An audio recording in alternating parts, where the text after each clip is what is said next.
La neve era alta, il ponte era crollato, ormai non si vedevano mercanti da moltissimo tempo e il freddo era una morsa a dir poco implacabile.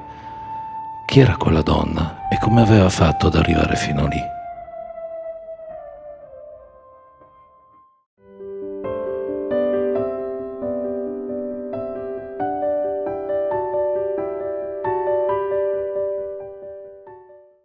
Ciao amici, benvenuti sul canale. Allora, solitamente questo canale lo conoscete, parla di musica, parla delle mie vicende musicali, artistiche e nulla più, anche perché insomma sto cercando di sgomitare in mezzo a questo mondo difficilmente scansabile, perché c'è tanta concorrenza e c'è tanta veramente voglia di emergere.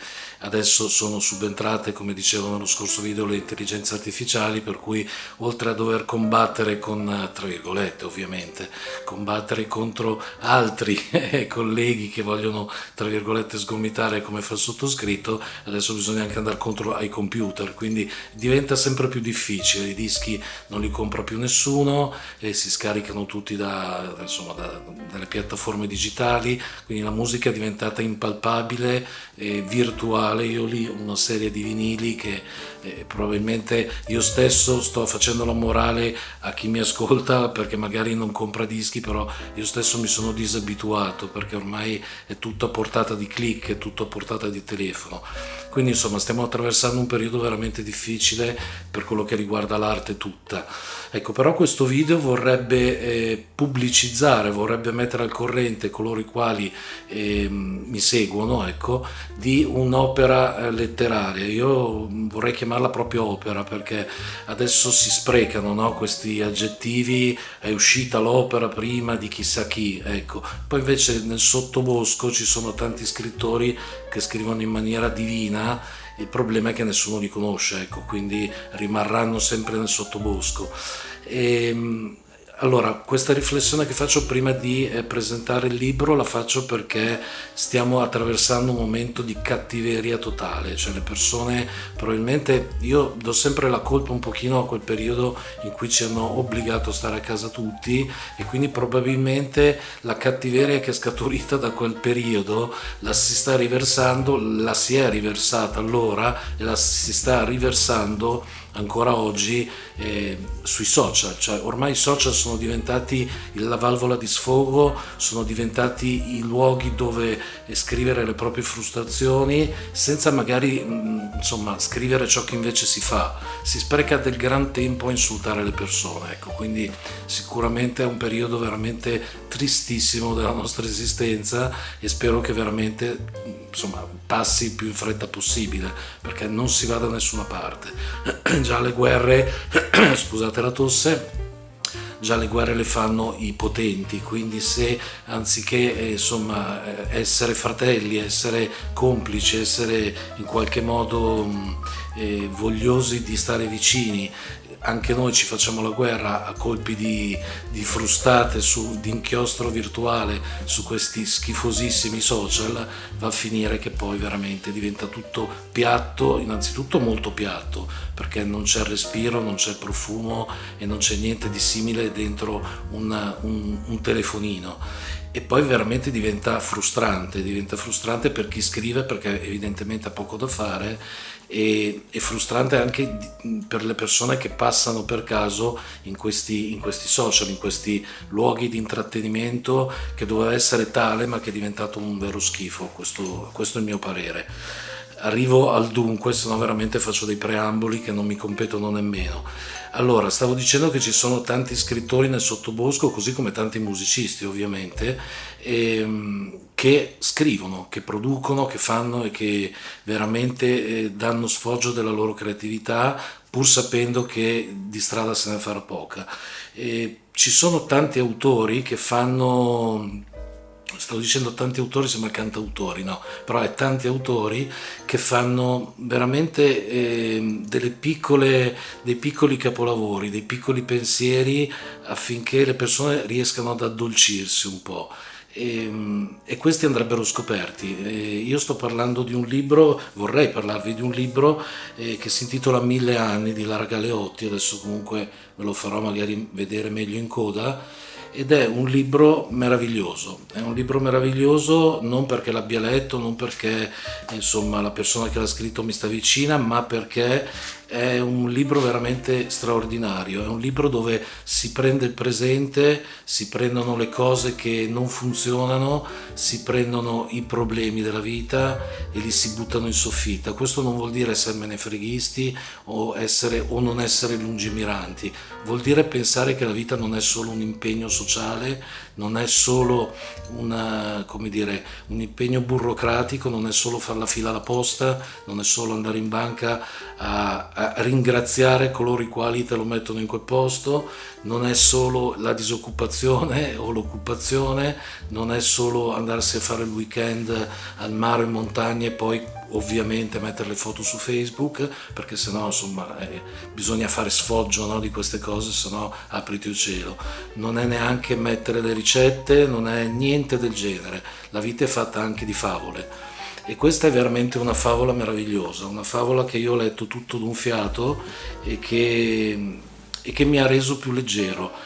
Attenzione, leggero non vuol dire mai stupido, e questa cosa la vorrei anche dire in merito alla mia professione, perché scrivere le canzoni orecchiabili o le canzoni leggere è molto più complicato che scrivere le opere, perché le canzoni sono, io lo dicevo nello scorso video, pietre dure che rimangono in eterno, quindi si ha anche una responsabilità molto forte nello scrivere canzoni, libri, insomma saggi, quello che sia.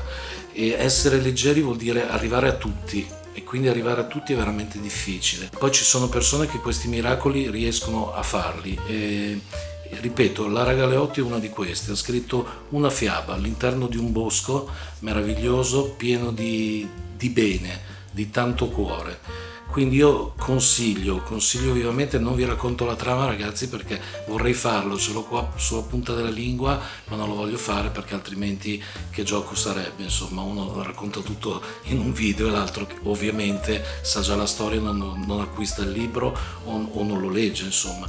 È veramente una storia incantata, ecco, forse questo è il modo migliore per descrivere quest'opera di Lara Galeotti, che torno a ripetere si chiama 1000 anni.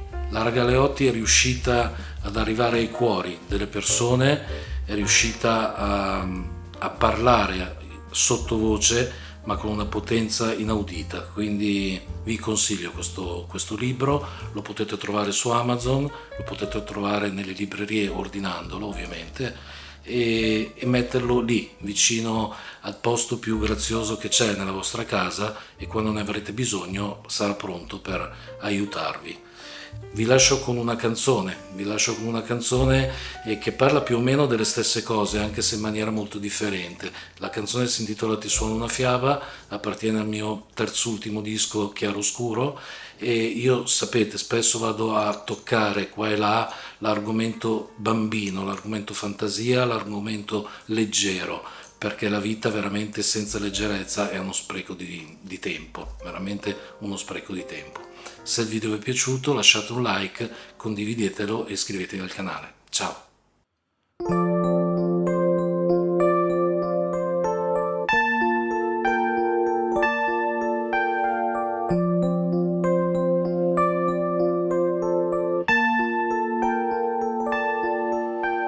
Ti suono una fiaba vicino al camino, così le parole ti scaldano il cuore. Ti suono una fiaba pensando alle stelle, così ti potrai ricoprire di quelle.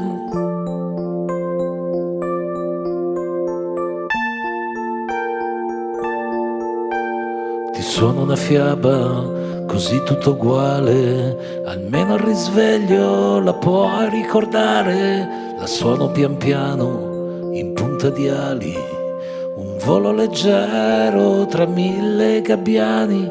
Da qui io me ne andrò fino a che tu chiuderai gli occhi. Ti suono una fiaba che narra di un vento che soffia leggero e ti spinge lontano. Ti suono una fiaba che sembra una nenia, oppure una nenia che suona da fiaba.